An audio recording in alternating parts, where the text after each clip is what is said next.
అంబేద్కర్ కోనసీమ జిల్లా ఇరుసుమండ గ్రామంలో జరిగిన బ్లోట్కి సంబంధించి మనతో మాట్లాడడానికి రాజోల్ నియోజకవర్గ టీడీపీ ఇన్ఛార్జ్ గొల్లపూడి అమూల్య ఉన్నారు. మేడం చెప్పండి, ఇది మానవ తప్పిదం వల్ల జరిగినట్టు తెలుస్తుంది. ఈ ప్రాథమిక అంచనా ఏమన్నా వేశారు? నిన్న ప్రభుత్వ యంత్రాంగం అంతా వెంటనే అలర్ట్ అయ్యారండి. కలెక్టర్ గారు కానీ లేదంటే అధికారులు, ఎంపీ గారు, ఎమ్మెల్యే గారు అందరూ రావటం, ఓఎన్జీసీ వాళ్ళతో వెంటనే ఇమీడియట్గా మాట్లాడటం. అక్కడ ఏంటి అంటే అది ఇన్యాక్టివ్గా రిగ్ ఉంది, దాన్ని మళ్ళీ యాక్టివేట్ చేయడానికి ఒక 2-3 డేస్లో ఎక్స్కవేట్ చేయడానికి స్టార్ట్ చేస్తానన్నప్పుడు అక్కడ కింద సెడిమెంటెడ్ బెడ్ మీద ఉన్న గ్యాస్ని వాళ్ళు ఇది చేయడంతో అన్ఎక్స్పెక్టెడ్గా దాన్ని బ్లో అవుట్ అయిందని, గ్యాస్ లీక్ అయిందని చెప్తున్నారు.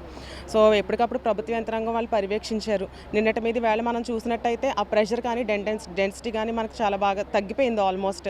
నిన్న వెంటనే ఇమీడియట్గా 10:30 అరౌండ్ 10:40కి ఈ సెన్స్ చేయడం స్మోక్ని ఈ గ్రామ ప్రజలందరినీ కూడా ఇమీడియట్గా సర్పంచ్ గారు కానీ లోకల్ వాలంటీర్స్ కానీ ఇమీడియట్గా మనల్ని ఇక్కడ నుంచి వాళ్ళని ఇంకొక సేఫ్ షెల్టర్స్లోకి మార్చడం ద్వారా ఇక్కడ పెద్ద ఎత్తున ప్రమాదం అని తప్పింది అని చెప్పేసి మనం అందరం కూడా చెప్పుకోవచ్చు. దాని తర్వాత బ్లో అవుట్ అవ్వటం అండ్ ఆ టైం నుంచి జనాలు ఒక భయానికి గురయ్యారు. బట్ ఇప్పుడైతే మాత్రం ఇమీడియట్గా మనం కూడా చూస్తున్నప్పుడు ప్రెషర్ అయితే చాలా తగ్గింది, డెన్సిటీ తగ్గింది.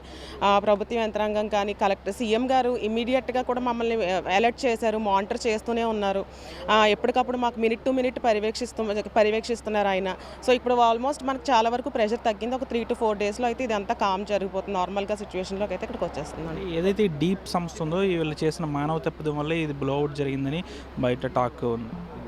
అంటే దానికి ఇంకా ఎగ్జాక్ట్గా మనం రీజన్స్ కూడా దాన్ని మనం వెంటనే చెప్పలేమండి. అక్కడ 2.7 కిలోమీటర్స్ కింద వరకు అయితే వాళ్ళు డ్రిల్ చేసి అదంతా ఎక్స్కవేట్ చేయడానికి వాళ్ళు ట్రై చేస్తున్నారు. సడన్గా బ్లో అవుట్ అయిందంటే మేము కూడా అన్ఎక్స్పెక్టెడ్గా ఇలా జరిగింది, మేము కూడా ఎక్స్పెక్ట్ చేయలేదు అనేది అయితే వాళ్ళు ఓఎన్జీసీ వాళ్ళు చెప్పింది. నిన్న మన కలెక్టర్ గారికి కానివ్వండి, ఎస్పీ గారు వీళ్ళందరూ వచ్చినప్పుడు వాళ్ళు చెప్పింది అయితే మాత్రం అదే చెప్పారు. సో ఫ్యూచర్లో ఫర్దర్గా మనకి ఇటువంటి ప్రాబ్లమ్స్ రాకుండా మాత్రం ప్రభుత్వ యంత్రాంగం కన్ఫామ్గా కూటమి ప్రభుత్వం దగ్గరుండి చర్యలు అయితే మాత్రం డెఫినెట్గా తీసుకుంటాం. ఎన్ని పునరావాస కేంద్రాలు ఏర్పాటు చేశారు? పునరావాస కేంద్రాలు గ్రామస్తులు ఉన్నారండి. మనం ఆల్మోస్ట్ మనం చూసుకున్నట్టయితే లక్కవరంలో మంగిన రాధాకృష్ణ గారి కళ్యాణ మంటపం ఒకటి అరేంజ్ చేసామండి. అండ్ మనం ఇంకొకటి చూసుకున్నట్టయితే గుబ్బలపాలెంలో ఒక చర్చ్ దగ్గర ఒకటి, సచివాలయం దగ్గర కూడా మనం ఒకటి పెట్టాము. ఆల్మోస్ట్ గుబ్బలపాలెంలో ఒక 400 మెంబర్స్ ఉన్నారు అండ్ లక్కవరంలో అయితే 300 మెంబర్స్ అయితే ఉన్నారండి. ఇప్పుడు మేము కూడా అక్కడికి వెళ్ళాము, వాళ్ళకి టిఫిన్ అరేంజ్మెంట్స్ అన్నీ చూసుకున్నాము. నేను మెడిసిన్స్ అన్ని నైట్ అంతా ఆల్మోస్ట్ ఉండి చూసాము. మార్నింగ్ వెళ్ళి మాట్లాడినప్పుడు వాళ్ళు కూడా అన్నారు, మన ప్రభుత్వం అయితే మాత్రం చాలా చక్కగా చర్యలు తీసుకున్నారండి, మాకు ఎటువంటి ఇబ్బంది లేకుండా చూశారు. వెంటనే మేము భయపడింది అయితే వాస్తవం. ఆ సౌండ్కి కానీ అక్కడ మంటలు రావడానికి అయితే మేము భయపడింది వాస్తవం.